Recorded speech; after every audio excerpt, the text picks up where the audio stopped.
नमस्कार मित्रों, मैं हूं आपका मित्र, आपका सखा, आपका फ्रेंड कमल नंदलाल और मैं आप सभी दर्शकों का हार्दिक अभिनंदन करता हूं एस्ट्रो तक की खास प्रस्तुति वास्तु का सच सिर्फ कमल नंदलाल के साथ। इसलिए एस्ट्रो तक को लाइक करें, सब्सक्राइब करें, शेयर करें हमारे वीडियोस यूट्यूब और फेसबुक पर, और साथ ही साथ में तक एप्लीकेशन को डाउनलोड करके अपने जीवन को सरल, सुगम और सफल बना लीजिए। और हमेशा की तरह कमल नंदलाल ये कहता है कि शेयर तो बनता है। जानते हैं क्यों?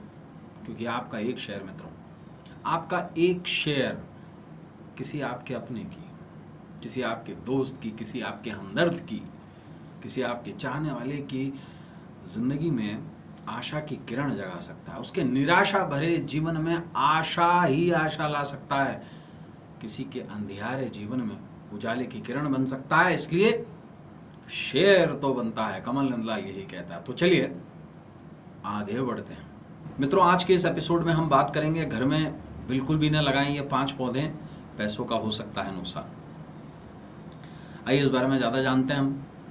देखिए, सजावट के लिए अक्सर फेस्टिवल सीजन में लोग तरह तरह के पेड़ पौधे ले आते हैं।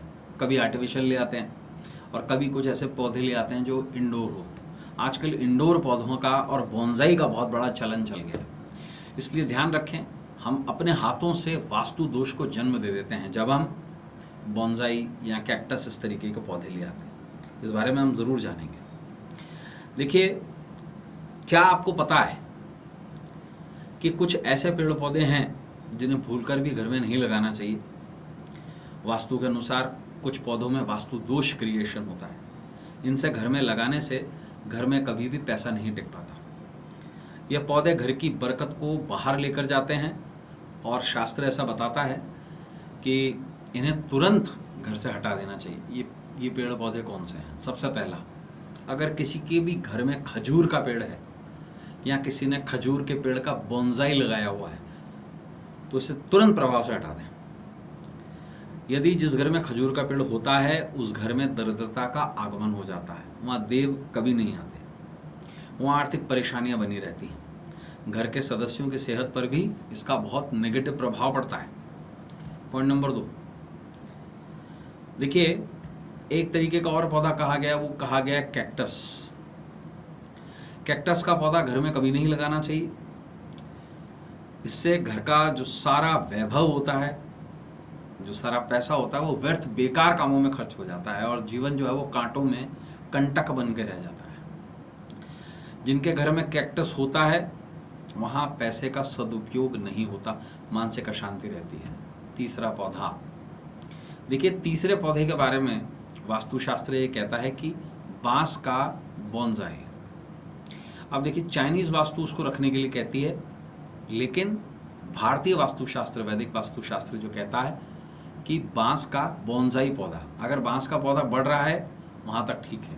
लेकिन कई लोग आपने देखा होगा, बहुत छोटे छोटे बांस के पौधे उनको बढ़ने ही नहीं देते, उनको काट देते हैं। तो बांस का पौधा हालांकि बहुत ही उपयोगी है, परंतु भारतीय वास्तु ये कहता है कि बांस के पेड़ को कभी घर में नहीं लगाना चाहिए, और वो भी स्पेशली बोनसाई। इस पौधे को घर में लगाने से परेशानियों का आगमन होता है।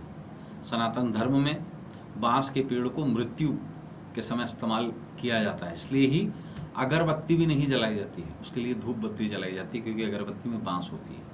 आजकल तो वैसे अगरबत्तियाँ बिना बांस के भी आने लग गई, कोई प्रॉब्लम नहीं है। चौथा पौधा है बेर का पेड़।